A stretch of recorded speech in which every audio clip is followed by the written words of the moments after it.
Thursday morning. I hope y'all are doing well. Last night was crazy, wasn't it? The takedown, the yeeting of Nick Crocodiles live stream. I did catch some of his on Rumble. I don't even know if I should say that word anymore. I'll probably get hit for it. He was on Odyssey as well.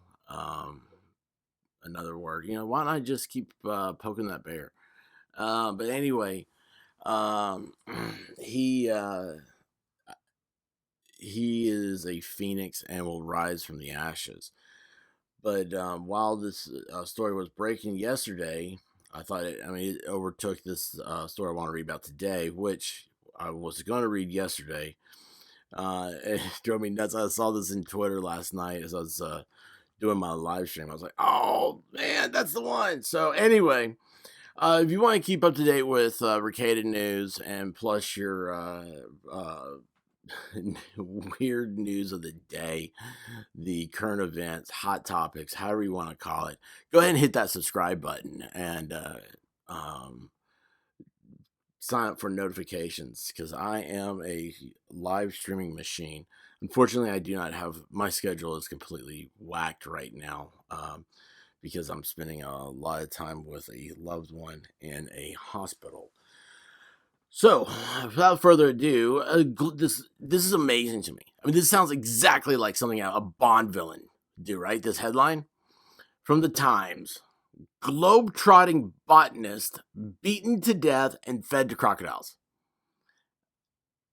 I'm pretty sure that's what Live and Let Die, the James Bond movie Live and Let Die was about.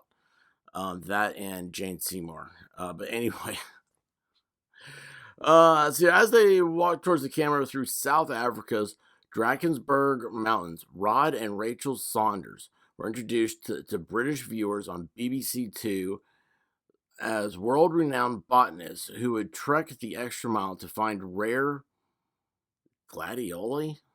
I mean, that sounds like an Italian dish. We have been coming to Drakensberg since we were 16. Those two have been together since they were 16. Like, good for them. Rod explained in a 2018 feature with the Gardener's World presenter Nick Bailey. He later described a trek of about 20 miles to find one species not seen for 50 years. A banshee yell went up when I found the plant, he said. That's crazy, right? Let's see here. Continue reading. Are you kidding me? Are you kidding me? You know what? We're going to do this. Oh, wait, hold on. Wait a second here. What happens if I hit... Um, where's the audio portion? Not audio. Don't want a QR code. I don't want to be read aloud.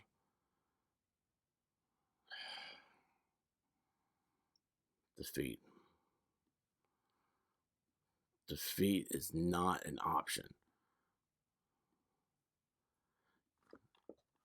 So if I keep this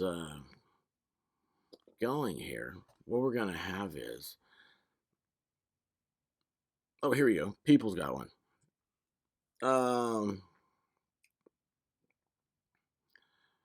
They were kidnapped and murdered in 2018 while searching for rare seeds in a court in Durban. Heard yesterday. Let's see. A British couple missing in South Africa were fed to crocodiles after being kidnapped, robbed, and murdered. Prosecutors in the eastern coastal city of Durban said Tuesday. By the way, I don't read these before I read them to you, so that way we get the reaction. And I am going to put this one up so you hear it and you get to see. I did a lot. I did a video. I don't edit it, man. It's just like a live stream. Everything here is a live stream, whether it's today or you hear it today or tomorrow. British couple in South Africa were fed to crocodiles after being kidnapped. Okay, I read that. Sorry. So they were missing from their campsite in Nagoyi Forest Reserve, 90 miles north of Durban on February 10th, 2018.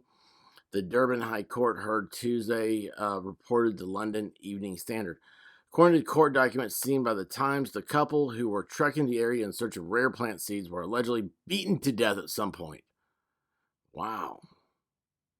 How did they catch them? I mean, look at that picture there. It's like, how do you catch? Like, we're walking around, we're looking for murderers, right? Per the Times, police said a fisherman later found the Saunders' remains, but due to the level of decomposition, they could not be identified until DNA tests were carried out. Good thing it didn't happen in Tennessee, or they'd still be waiting on that DNA test. The Saunders were highly respected in their field. I am no botanist. And regularly trekked through remote forests in search of rare seeds for their Cape Town-based online business, Silver Hill Seeds. I'm beginning to see the problem here. Cape Town. That place is a mess. I don't think in the history of the world has a place ever gone to such. I mean, it was a first world country, and now it's becoming a third world country. It's heartbreakingly sad. South Africa's imposing Drakensberg Mountains as they searched for rare plants.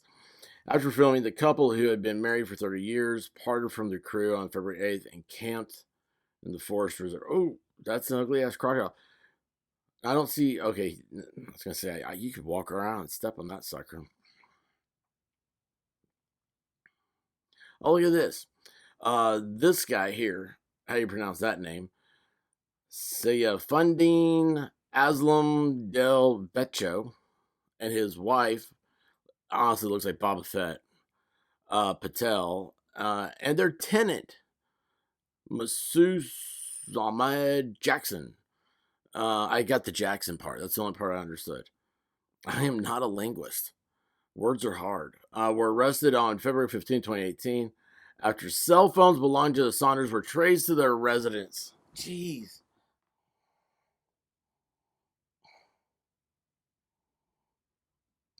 I mean, it's just, it blows your mind.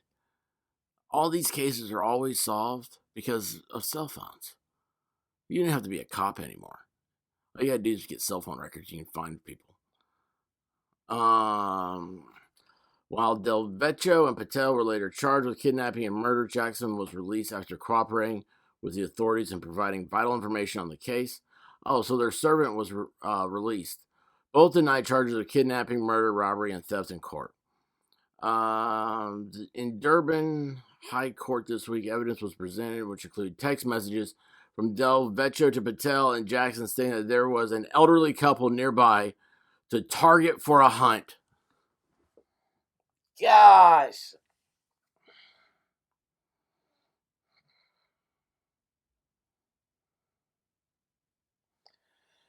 Another text to an unidentified person said, "It is very important that the body of the victims is never found." I mean, that is such detail. At no point do you have remorse or second thoughts. That is getting inside the mind of premeditation. Additional information was provided about what the suspects did in the aftermath of their crime.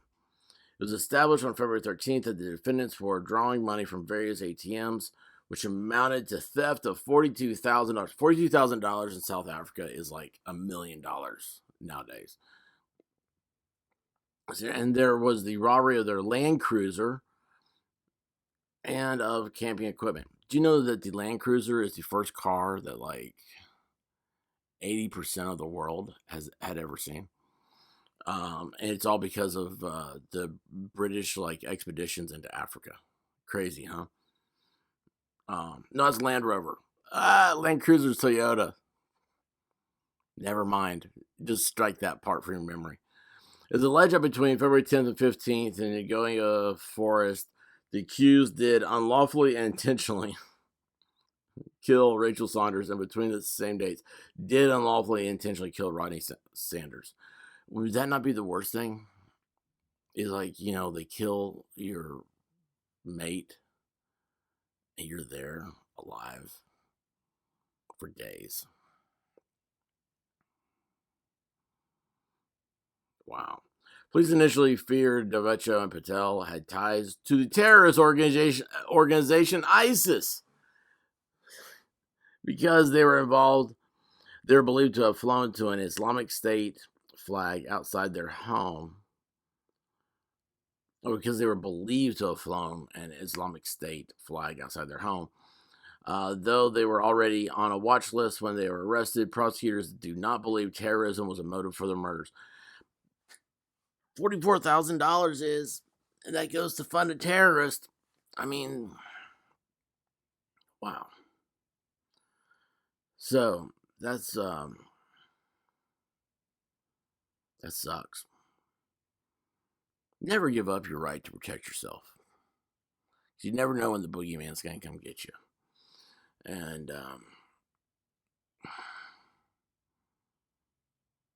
I know this person, they wrote a text message to, and said, we need the bodies never to be found. And they thought, oh, crocodiles. Crocodiles poop too. Wow. Anyway, guys, please hit that subscribe button, the like button, and I'll have breaking news when it happens about the Nick Rekieta situation. Until then, God bless the families, the Saunders families. Nobody deserves to be fed to a crocodile. That is an awesome beard. That guy could be Gandalf. That's pretty cool. Anyway, like I said, breaking news when it happens, and when I find anything about Rekieta, I'll let you all know. Till then, Godspeed, everybody. Cover your six. Watch out for yourself out there. It's a scary world. Deuce.